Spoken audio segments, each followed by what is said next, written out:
स्वागत है आप सभी का। दोस्तों इस वीडियो में हम आपको लेकर के आ गए हैं प्रैक्टिस सेट नंबर 8 जो कि एसएससी एमटीएस के लिए खास तौर से बनाया है। दोस्तों ये सारे क्वेश्चंस जो हैं वो एसएससी बार बार रिपीटेड करती है, उन्हीं क्वेश्चंस को हम प्रैक्टिस सेट में लगाते हैं। इससे पहले हम 7 प्रैक्टिस सेट और करा चुके हैं। यदि आपने नहीं देखा है तो मैंने पूरी प्लेलिस्ट की लिंक जो है वो डिस्क्रिप्शन में डाल दी है, एक बार ज़रूर देखिएगा उन्हें, ताकि आपको एग्जाम्स में जो एसएससी एमटीएस का एग्ज़ाम होने वाला है मई जून के मंथ में, उसमें आपको ज़्यादा से ज़्यादा हेल्प मिल सके। दोस्तों सारे क्वेश्चंस एग्जाम्स में बार बार रिपीटेड हुए हैं क्वेश्चंस ये, और ऐसे क्वेश्चंस को हम सेलेक्ट करते हैं अपने प्रैक्टिस सेट में जो इसको पूछे जाने की ज़्यादा संभावना हो दोस्तों, इसलिए सभी क्वेश्चंस को रट करके फेंक दीजिएगा। तो चलिए दोस्तों वीडियो को स्टार्ट करते हैं। हमारा प्रैक्टिस सेट नंबर 8 का फर्स्ट क्वेश्चन है दोस्तों कि मोहम्मद बिन तुगलक ने निम्नलिखित विदेशी यात्रियों में से किसे राज्य सेवा में नियुक्त किया था। तो मोहम्मद बिन तुगलक है, उसने निम्न विदेशी यात्रियों में से राज्य सेवा में नियुक्त किया था। किसको नियुक्त किया था? तो इसका बिल्कुल सही आंसर है दोस्तों, इब्न बतूता को दोस्तों मोहम्मद बिन तुगलक ने शामिल किया था दोस्तों। ठीक है, अगला क्वेश्चन है, क्वेश्चन नंबर 2 है कि रेणुका आर्द्रभूमि नामक रामसर आर्द्रभूमि स्थान निम्नलिखित में से किस राज्य में स्थित है दोस्तों।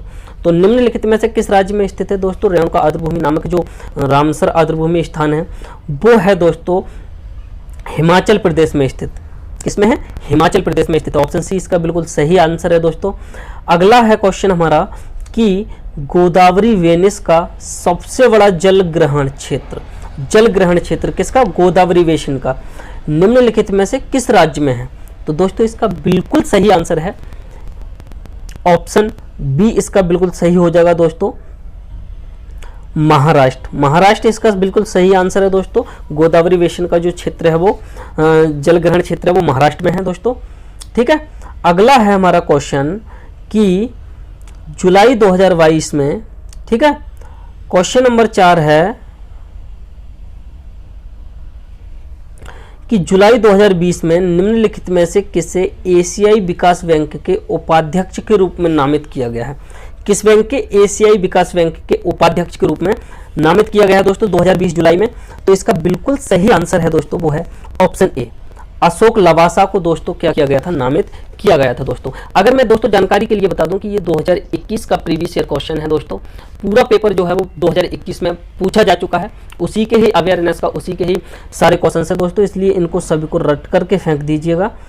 अगला क्वेश्चन है क्वेश्चन नंबर 5 कि विकल्पों में सूचीबद्ध धातुओं में से कौन सी धातु सबसे कम अभिक्रियाशील है?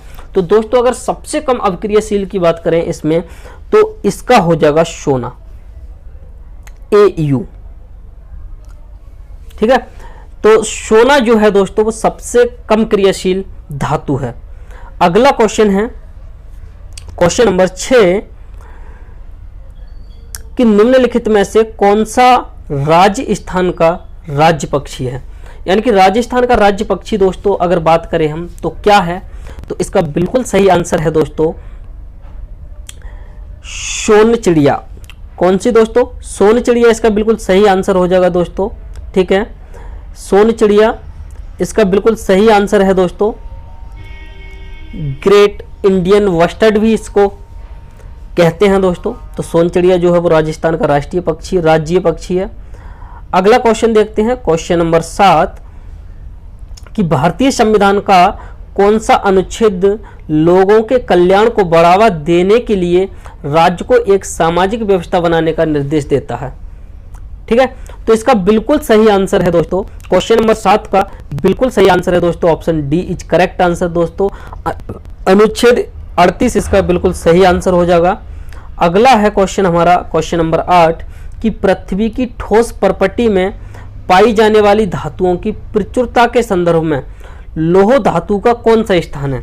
तो दोस्तों अगर इसकी बात करें हम तो लौह धातु का स्थान है, इसका बिल्कुल सही आंसर है दूसरा, लौह धातु का दूसरा स्थान है दोस्तों पृथ्वी की ठोस प्रॉपर्टी में पाई जाने वाली धातुओं में से। अगला क्वेश्चन देखें हम, क्वेश्चन नंबर 9 है कि बलबन ने दिल्ली के निम्नलिखित सुल्तानों में से किसके शासनकाल के दौरान वास्तविक शक्तियां प्राप्त की थी दोस्तों। बलबन जो है उसने दिल्ली निम्नलिखित सुल्तानों के किसके शासनकाल में के दौरान वास्तविक शक्तियां प्राप्त की थी?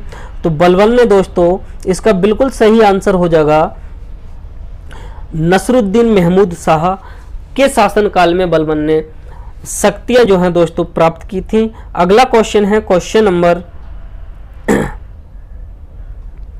10 है।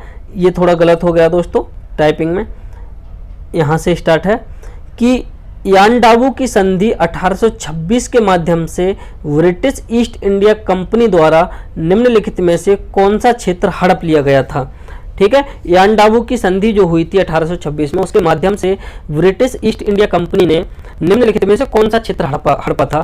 तो इसका बिल्कुल सही आंसर है दोस्तों ऑप्शन ए, कश्मीर को उन्होंने क्या किया था? सबसे पहले हड़पा था दोस्तों। कश्मीर में अपनी नींव डाली थी दोस्तों ईस्ट इंडिया कंपनी ने। क्वेश्चन नंबर 11 है कि अप्रैल, सॉरी दोस्तों इसका गलत आंसर, इसका सही आंसर है दोस्तों सबसे पहले असम। ऑप्शन ए इसका बिल्कुल सही आंसर है दोस्तों असम। असम में सबसे पहले ईस्ट इंडिया कंपनी ने दोस्तों अपनी नींव डाली थी। अगला क्वेश्चन है क्वेश्चन नंबर 13 कि अप्रैल 2020 में के मुख्यालय परिचालन अधिकारी यूवी प्रवीण राव को नास्कोम का अध्यक्ष नियुक्त किया गया था। तो इसका बिल्कुल सही आंसर है दोस्तों, वो है ऑप्शन ए इंफोसिस इसका बिल्कुल सही आंसर हो जाएगा दोस्तों। अगला है हमारा क्वेश्चन नंबर 12 कि भारत में वायु गुणवत्ता सूचकांक के मापन में कितने प्रदूषकों को शामिल किया गया है? भारत में जो वायु गुणवत्ता सूचकांक है उसको मापने के लिए कितने प्रदूषकों को शामिल किया गया है? इसका सही आंसर है ऑप्शन डी, 8 सूचकांकों को दोस्तों इसमें प्रदूषकों को दोस्तों शामिल किया गया है। ऑप्शन डी इसका बिल्कुल सही आंसर है। अगला है कि पुष्टि मार्ग नामक भक्ति संप्रदाय के संस्थापक निम्नलिखित में से कौन थे? तो पुष्टि मार्ग जो भक्ति संप्रदाय है उसके संस्थापक थे दोस्तों बल्लवाचार्य जो थे दोस्तों पुष्टि मार्ग नामक भक्ति संप्रदाय के संस्थापक थे। अगला क्वेश्चन है क्वेश्चन नंबर 14 कि निम्नलिखित नेताओं में से कौन काकोरी ट्रेन डकैती मामले में अभियुक्त नहीं था? काकोरी ट्रेन डकैती मामला जो था उसमें कौन सा नेता शामिल नहीं था? तो दोस्तों इसका बिल्कुल सही आंसर है ऑप्शन बी, हमारे शहीद भगत सिंह इस काकोरी ट्रेन डकैती मामले में अभियुक्त नहीं थे दोस्तों, शामिल नहीं थे। अगला क्वेश्चन है कि निम्नलिखित में से किस अंतर्राष्ट्रीय संगठन ने जून 2020 में 6 भारतीय राज्यों में स्कूली शिक्षा की गुणवत्ता और प्रशासन में सुधार के लिए $500 मिलियन के strengthening teaching learning and results for states program, जिसको स्टार्स के नाम से भी जाना जाता है, उसको मंजूरी दी है? तो इसका बिल्कुल सही आंसर है दोस्तों ऑप्शन डी, विश्व बैंक ने दोस्तों इसको मंजूरी दी है, विश्व बैंक। ऑप्शन डी इसका बिल्कुल सही आंसर हो जाएगा। अगला क्वेश्चन है वो ये है कि 1990 में निम्नलिखित में से किस विषय पर सिफारिश देने के लिए दिनेश गोस्वामी समिति का गठन किया गया था? तो दोस्तों 1990 में दिनेश गोस्वामी समिति का गठन जो किया गया था दोस्तों वो इस सिफारिश विषय पर किया गया था, वो ये था चुनावी सुधार के लिए दोस्तों इसका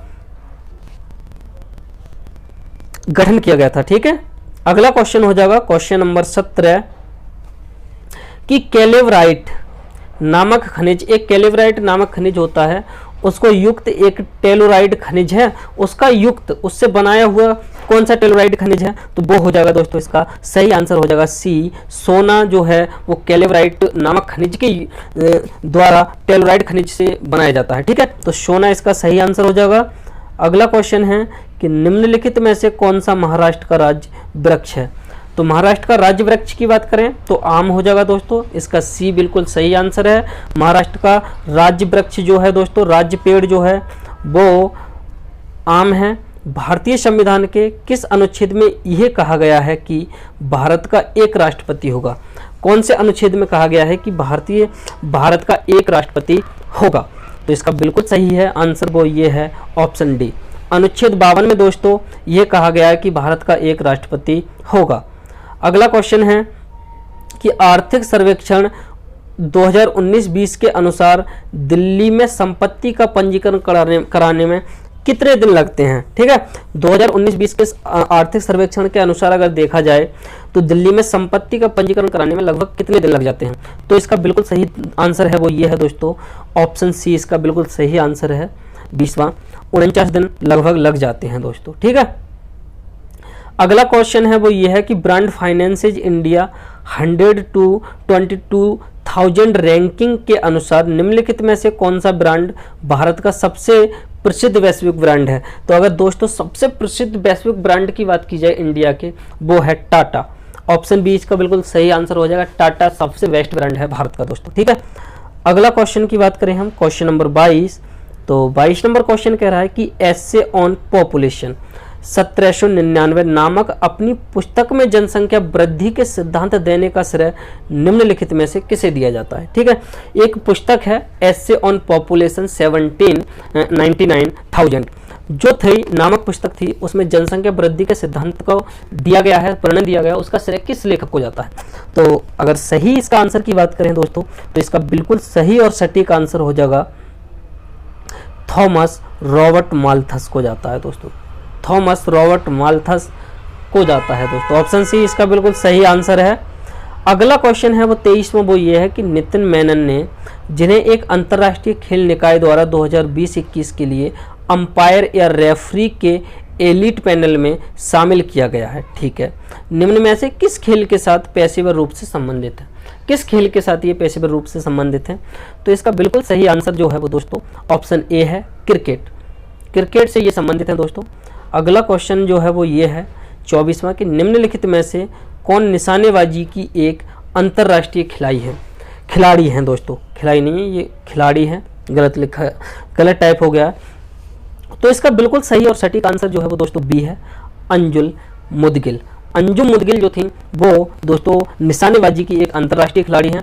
अगला क्वेश्चन है क्वेश्चन नंबर 25 जो कि इस प्रैक्टिस सेट का लास्ट क्वेश्चन है, वो ये है कि डोलोमाइट का एक अयस्क है, डोलोमाइट का अयस्क दोस्तों कौन सा है? तो इसका सही आंसर है मैग्नीशियम। मैग्नीशियम जो है वो डोलोमाइट का ही अयस्क होता है। तो फाइनली दोस्तों ये 25 क्वेश्चंस थे जनरल अवेयरनेस या फिर कहें तो जीके जीएस। ठीक है, जीके जीएस को ही जनरल अवेयरनेस के नाम से जाना जाता है, इसमें कंफ्यूज होने की कोई बात नहीं है। ठीक है, तो हमने प्रैक्टिस सेट पूरा करा चुके हैं, 2021 का प्रैक्टिस सेट था ये दोस्तों। ठीक है, 2021 में ये सारे क्वेश्चंस पूछे जा चुके हैं। तो दोस्तों वीडियो अच्छी लगी हो तो वीडियो को लाइक कीजिए और चैनल पर अगर नए हो तो चैनल को जरूर सब्सक्राइब कीजिए और बेल आइकन को भी जरूर प्रेस कीजिएगा। प्रेस करने का मतलब है कि दबाइएगा, ताकि सभी ऑल पर सेलेक्ट कर लीजिएगा, ताकि सभी नोटिफिकेशंस जो हैं वो आपको टाइम टू टाइम मिलती रहें। ठीक है, और आप किसी भी हमारी वीडियो को मिस ना कर पाएँ। तो चलिए दोस्तों मिलते हैं नेक्स्ट वीडियो में नेक्स्ट प्रैक्टिस सेट के साथ। तब तक के लिए जय हिंद, जय भारत दोस्तों।